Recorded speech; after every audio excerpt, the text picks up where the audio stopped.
इस वीडियो में कंपन स्पेक्ट्रम के लिए चेन नियम, शुद्ध कंपन स्पेक्ट्रम, किसी बंद के बल नियतांक को ज्ञात करना, बंद नियतांक व बंद ऊर्जा में संबंध तथा अहार्मोनिक दोलित्र मॉडल, अहार्मोनिक दोलित्र मॉडल के ऊर्जा स्तर, तीव्रता, कंपन गुणन स्पेक्ट्रम तथा विभिन्न क्रियात्मक समूहों की अभिलाक्षणिक आवर्ती के बारे में स्टडी करेंगे। तो सबसे पहले वर्ण या चेन नियम क्या है। कंपन स्पेक्ट्रम में अणु सरल हार्मोनिक दोलित्र की तरह व्यवहार करता है। अतः सरल हार्मोनिक दोलित्र में एक द्विपरमाणु अणु के ऊर्जा स्तरों के लिए विभिन्न कंपन ऊर्जा स्तरों में वर्ण या चेन नियम होता है डेल्टा वी बराबर +-1। जहाँ डेल्टा वी बराबर +1 अवशोषण स्पेक्ट्रम को तथा डेल्टा वी बराबर -1 उत्सर्जन स्पेक्ट्रम को रिप्रेजेंट करता है। अर्थात इसका तात्पर्य हुआ कि संक्रमण v बराबर 0 से 1, v बराबर 1 से 2, 2 से 3, 3 से 4 एंड सो ऑन होगा, या 1 से 0, 2 से 1, 3 से 2 इस तरह होगा। है शुद्ध कंपन स्पेक्ट्रम। शुद्ध कंपन स्पेक्ट्रम द्रव अवस्था में प्राप्त होता है क्योंकि इस अवस्था में अणुओं की अन्योन्य क्रिया द्वारा घूर्णन नहीं होता है। अधिकांश द्विपरमाणु कणों की कंपन आवृत्तियां स्पेक्ट्रम के अवरक्त लाल क्षेत्र में होती है क्योंकि आणविक घूर्णनों में निहित उत्तेजन ऊर्जाओं के मान कंपन उत्तेजन ऊर्जाओं की तुलना में अत्यंत कम होते हैं। जैसे HCl अणु की कंपन उत्तेजन ऊर्जा का मान 1 इलेक्ट्रॉन वोल्ट के अंश की कोटि का 10⁻⁻1 इलेक्ट्रॉन वोल्ट होता है, जबकि उसकी घूर्णी उत्तेजन ऊर्जा का मान 1 मिली इलेक्ट्रॉन वोल्ट के अंश की कोटि का 10⁻⁻4 इलेक्ट्रॉन वोल्ट होता है। एवं समनाभिकीय द्विपरमाणु अणु अवरक्त स्पेक्ट्रम नहीं देते हैं, जबकि विषम नाभिकीय द्विपरमाणु अणु अवरक्त स्पेक्ट्रम देते हैं। अब है किसी बंध के बल नियतांक को ज्ञात करना। अवरक्त स्पेक्ट्रम की सहायता से द्विपरमाणु अणु में किसी बंध के बल नियतांक को ज्ञात किया जाता है क्योंकि IR स्पेक्ट्रम में अणु सरल आवर्ती दोलक की तरह कंपन करते हैं तथा कंपनों की आवर्ती न्यू बार बराबर, जिसमें तरंग संख्या में रिप्रेजेंट करने पर न्यू बार बराबर 1/2π से √k/μ होती है, जहां न्यू बार कंपन की तरंग संख्या, c प्रकाश के वेग, k बल स्थिरांक, म्यू अणु का समानीत द्रव्यमान, जहां म्यू बराबर m1m2/m1 होता है। अतः यहाँ से k बराबर 4π² new bar square c² mu प्राप्त होता है, जिसमें IR स्पेक्ट्रम से न्यू बार का मान नाप करके k बल नियतांक का मान ज्ञात किया जाता है। अब बल नियतांक व बंध ऊर्जा में संबंध। बल नियतांक बंध ऊर्जा व बंध सामर्थ्य के समानुपाती होता है तथा सिंगल बॉन्ड से डबल बॉन्ड, डबल बॉन्ड से ट्रिपल बॉन्ड होने पर बल नियतांक k का मान बढ़ता तक k का मान बढ़ने पर उनकी बंध ऊर्जा का मान भी बढ़ता है। नेक्स्ट, अहार्मोनिक दोलित्र मॉडल या अहार्मोनिक कंपन या स्पेक्ट्रम पर अपभ्रंशवादी का प्रभाव। हार्मोनिक दोलित्र के लिए संभावित ऊर्जा स्तर समान दूरी पर होते हैं जब वे हुक्स के नियम का पालन करते हैं, परंतु वास्तव में अणु के लिए प्रत्यानयन बल विस्थापन के समानुपाती न होकर कम होता जाता है तथा अनंत प्रसार पर शून्य हो जाता है। निम्न कंपन ऊर्जा स्तर पर हार्मोनिक दोलित्र मॉडल लागू होता है, परंतु उच्च कंपन ऊर्जा स्तर पर थोड़ा परिवर्तन होने के कारण यह मॉडल लागू नहीं होता है तथा इस स्थिति में कंपन अहार्मोनिक हो जाते हैं तथा कंपन क्वांटम संख्या का मान बढ़ने पर साम्य बंध लंबाई में विस्थापन बढ़ता है तथा अधिकतम विस्थापन पर बंध प्रत्यास्थ नहीं रहते हैं, अप्रत्यास्थ हो जाते हैं। अतः अधिक कंपन क्वांटम संख्या पर हार्मोनिक कंपन ऊर्जा के मान में अंतर आता है तथा v का मान बढ़ने पर दो ऊर्जा स्तरों के मध्य की दूरी कम होती जाती है। अतः PM मोर्स ने इस ऊर्जा स्तर के लिए एक व्यंजक दिया जिसे मोर्स विभव कहते हैं,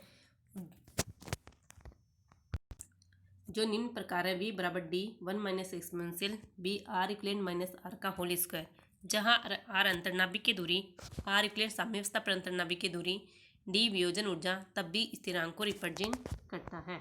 अब श्रोडिंगर समीकरण को अहार्मोनिक दोलित्र के लिए हल करने पर कंपन ऊर्जा के लिए व्यंजक EV बराबर v + 1/2 h omega oscillator - v + 1/2 का square h omega oscillator x प्राप्त होता है, जहाँ x अहार्मोनिक स्थिरांक, ओमेगा ऑसिलेटर साम्य दोलन आवृत्ति और v कंपन क्वांटम संख्या को रिप्रेजेंट करता है। अब हम डिस्कस करेंगे अहार्मोनी दोलित्र ऊर्जा स्तर। अहार्मोनी दोलित्र के विभिन्न ऊर्जा स्तर V बराबर 0, V बराबर 1, 2, 3 रखने पर प्राप्त होते हैं। V बराबर 0 रखने पर E0 बराबर 1/2H ओमेगा ऑसिलेटर 1-1/2 अक्स प्राप्त होता है, जिसे तरंग संख्या में परिवर्तित करने पर E0 बराबर 1/2 ओम न्यू ई बार 1-1/2 अक्स सेम इनवर्स प्राप्त होता है। इसी प्रकार V बराबर 1 रखने पर E1 बराबर 3/2H ओमेगा ऑसिलेटर 1-3/2 अक्स प्राप्त होता है, या E1 बराबर 3/2 न्यू ई बार 1-3/2 अक्स प्राप्त होता है। V बराबर 2 रखने पर E2 बराबर 5/2 न्यू ई बार 1-5/2 अक्स सेम इनवर्स प्राप्त होता है। इस प्रकार हम हार्मोनी दोलित्र के विभिन्न ऊर्जा स्तर ज्ञात कर सकते हैं। अब हम डिस्कस करेंगे कि अहार्मोनी दोलित्र के लिए चेन नियम व उसकी तीव्रता क्या होगी। अहार्मोनी दोलित्र में कंपन स्पेक्ट्रम संक्रमण के लिए चेन नियम होता है डेल्टा V बराबर +-1 +-2 तथा +-3। डेल्टा V बराबर +-1 अर्थात संक्रमण V बराबर 0 से V बराबर 1 होने पर डेल्टा EV बराबर E1 - E0, जिसका मान डेल्टा EV बराबर H ओमेगा ऑसिलेटर 1-2 अक्स या डेल्टा EV बराबर न्यू ई बार 1-2 अक्स सेम इनवर्स प्राप्त होता है, तथा डेल्टा V बराबर +-2 के लिए V बराबर 0 to 1 संक्रमण करने पर डेल्टा EV बराबर 2 न्यू ई बार 1-3 अक्स सेम इनवर्स प्राप्त होता है, तथा इसी प्रकार डेल्टा V बराबर +3 यानी V बराबर 0 से 3 संक्रमण होने पर डेल्टा EV बराबर 3 न्यू ई बार 1-4 अक्स प्राप्त होता है, तथा डेल्टा V बराबर +1 V बराबर 1 से 2 होने पर डेल्टा EV बराबर न्यू ई बार 1-4 अक्स ही प्राप्त होता है।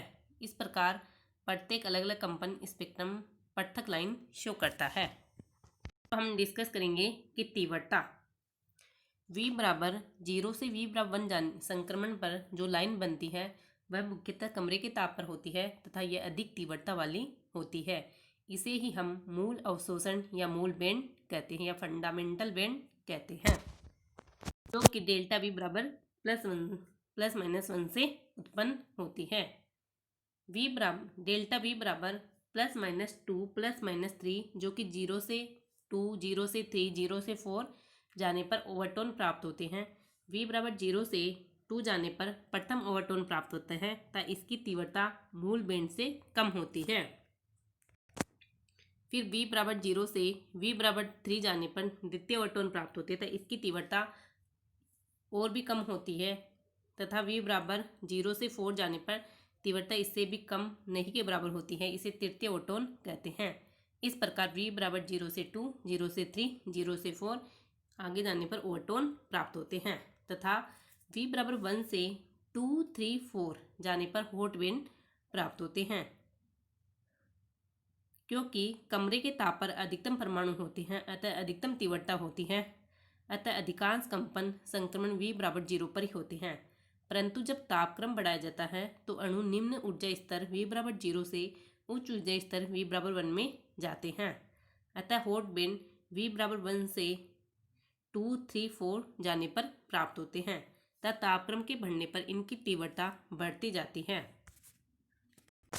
V बराबर 1 से V बराबर 2 जाने पर प्रथम हॉट बैंड, इसी प्रकार 1 से 3 जाने पर द्वितीय हॉट बैंड, इस प्रकार हॉट बैंड प्राप्त होते हैं। नाउ डिस्कस करेंगे द्विपरमाणु अणु का कंपन घूर्णन स्पेक्ट्रा। बोन ओपेनहीमर सन्निकटन में अणु बिना एक दूसरे पर निर्भर हुए कंपन व घूर्णन गति स्वतंत्र रूप से करते हैं। यदि अणु हार्मोनी दोलित्र है तो अणु की कंपन व घूर्णी गतियां मुक्त रूप से होती है व इस अवस्था में घूर्णन ऊर्जा से कंपन ऊर्जा अधिक होती है, परंतु कुल आणविक ऊर्जा ई टोटल बराबर E rotational plus E vibrational होती है, जहां ई रोटेशनल हमने ज्ञात की थी बी जे कोष्टक J+1 सेम इनवर्स, जहां बी घूर्णन स्थिरांक तथा EV बराबर nu E bar V+1/2 cm inverse, अतः ई टोटल बराबर बी जे कोष्टक J+1 plus nu E bar V+1/2 cm inverse, तथा अहार्मोनी दोलित्र के लिए ई बराबर बी जे कोष्टक J+1 plus nu E bar V+1/2 कोष्टक 1 - V+1/2 अक्स v+1/2 अक्ष होगी, सेमी इनवर्स होगी। जहाँ j बराबर 0 1 2 3 तथा v बराबर 0 1 2 3 4 है, जहाँ j गुणन क्वांटम संख्या तथा v कंपन क्वांटम संख्या को रिप्रेजेंट करता है। अब डिस्कस करेंगे कि कंपन घूर्णन स्पेक्ट्रा के लिए चेन नियम क्या है। चूँकि IR क्षेत्र में अवशोषण से अणु में कंपन के साथ साथ घूर्णन भी होता है, तब प्राप्त स्पेक्ट्रा के कंपन स्पेक्ट्रा न होकर घूर्णन कंपन स्पेक्ट्रा प्राप्त होते हैं। अतः इस संक्रमण के लिए चेन नियम डेल्टा V बराबर +-1 +-2 तथा डेल्टा J बराबर +-1 होता है। डेल्टा J बराबर 0 संभव नहीं है, अतः कंपन परिवर्तन के साथ हमेशा घूर्णन परिवर्तन भी होगा। अब हम डिस्कस करेंगे कि संक्रमण ऊर्जा के लिए व्यंजक क्या है।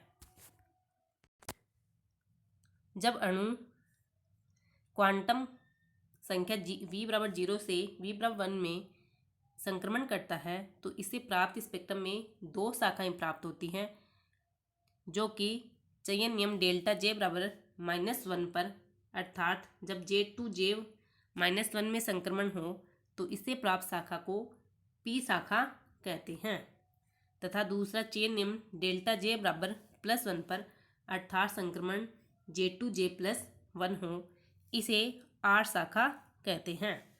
चूँकि डेल्टा J बराबर 0 निश्चय संभव नहीं है, अतः V बराबर V0 पर कोई रेखा प्राप्त नहीं होती है तथा इसमें स्पेक्ट्रम से दोनों तरफ समान दूरी की रेखाएं प्राप्त होती है, तथा इस पर Q शाखा कहते हैं।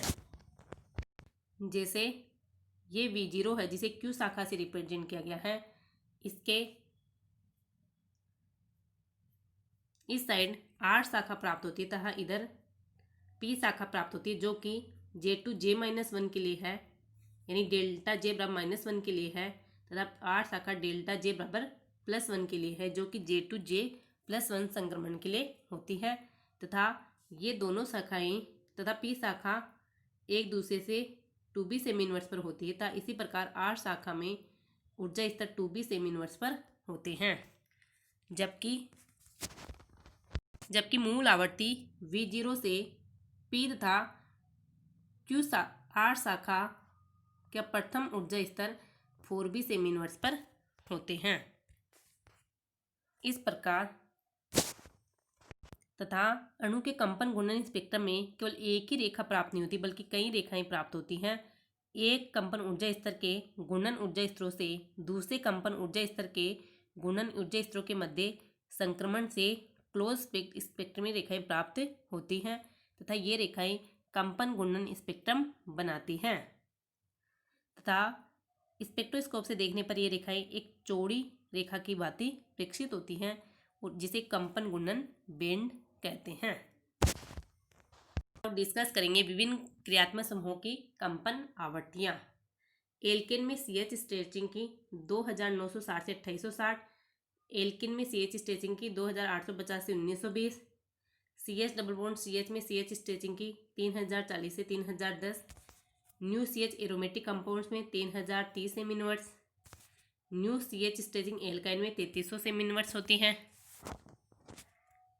तथा new CH double bond CH में 690 सेमी इनवर्स होती है, ट्रांस में 930 और 1300 सेमी इनवर्स होती है, और न्यू CO स्ट्रेचिंग होती है 1250 से 1000 सेमी इनवर्स होती है।